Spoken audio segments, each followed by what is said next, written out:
আসসালামু আলাইকুম। আপনি যদি জিন, পরি, দেবদানব, কুফরি, বান, জাদুর না কুফরি, কালাম, ভূত, প্রেত ইত্যাদি পরি, আসিফ ইত্যাদির যদি আসরে যদি আক্রান্ত থাকেন বা কেউ যদি আক্রান্ত থাকে, এই ভিডিওটা মূলত তার জন্য। প্রথম থেকে পুরো ভিডিওটা সবাই না টেনে শেষ পর্যন্ত দেখবেন। আমার চ্যানেলটা সাবস্ক্রাইব করবেন, লাইক, কমেন্ট, শেয়ার করবেন। ব্যক্তিগত যে কোনো প্রয়োজন বা যে কোনো কাজের জন্য স্ক্রিনে দেওয়া নম্বরে সরাসরি ফোনে, হোয়াটসঅ্যাপে বা ইমোতে যোগাযোগ করে যে কোনো কাজ করাতে পারবেন, দেশে অথবা দেশের বাইরে থেকে। স্ক্রিনে দেখুন যেই নকশাটা দেওয়া আছে সেটা প্রথমত লেখা শিখতে হবে। একটু প্র্যাকটিস করে নিলে এটা পারবেন। তারপর যতটা না বা জিন, ভূত, দেবদানবের আসর হয়েছে, দেবদানবের আসর যদি আপনি কাটাতে চান তাহলে সর্বপ্রথম নিজের সেফটি নেবেন। এগুলা যে কাটায় পরবর্তীতে জিন্নাত বা জিনভূত যার উপর থেকে কাটানো হয়েছে সেই জিনভূত যে কাটাইছে তার উপর কিন্তু আসর করে বা তার ফ্যামিলিতে ক্ষতি করে। সেই জন্য আগে নিজের প্রোটেকশনটা ভালো করে নেবেন।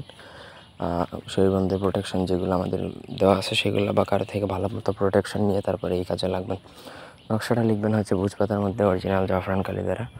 লেখার পরে আপনাকে এটা ধুয়ে যার উপর জিন, ভূত, জাদুটনা ইত্যাদি আছে তাকে খাওয়াবেন। একাধারে 21 দিন খেতে বলবেন। তারপর ওই পানি, যেই পানির মধ্যে কী থাকবে সেই পানি দ্বারা গোসল করতে বলবেন।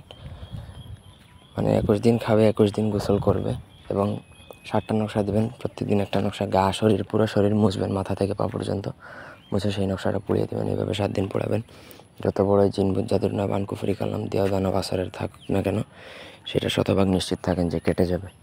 তারপরে ওই আসরটা থাকবে না। তবে যে তান্ত্রিক বা ওঝা বা কবিরা যেটা করবে তার নিজের প্রোটেকশন রাখা জরুরি। এটা আগে এনশিওর করবেন। ধন্যবাদ সবাইকে।